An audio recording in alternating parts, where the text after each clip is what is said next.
Fight！我識啦，係咪？唔係喎，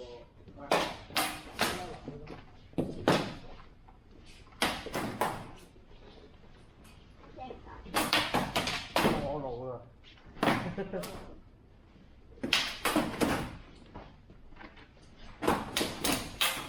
哇！近先啦。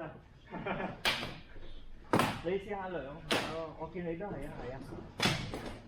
冇力啦已經。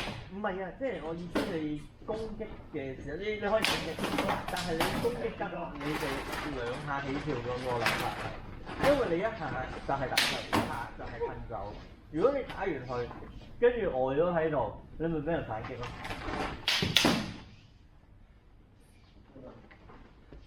因為某程度上個理解你入到去就係將嗰個下數增加咯。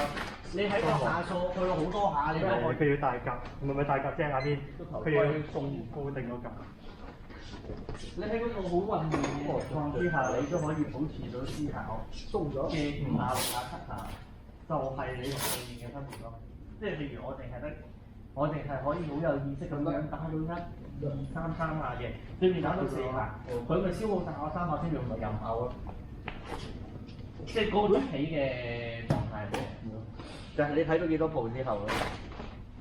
即係嗰個同體力又不大關係。得未？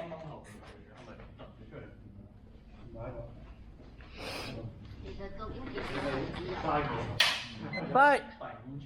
變咗佢咯，由佢打冇人打。好似咧，跟住我同佢講我話睇落好似兩個都差唔多。嗱，如果一齊互拗好分。係咯，應該一個又高分，一個咧好似差不多咁樣。咁啊，佢哋嗰個係但又冇佢哋乒乒乓乓互拗咧就分嘅。我問過 Wing 叔佢點睇咧？睇最後嗰下，打邊下打最後嗰下嗰位，咁啊嗰個未。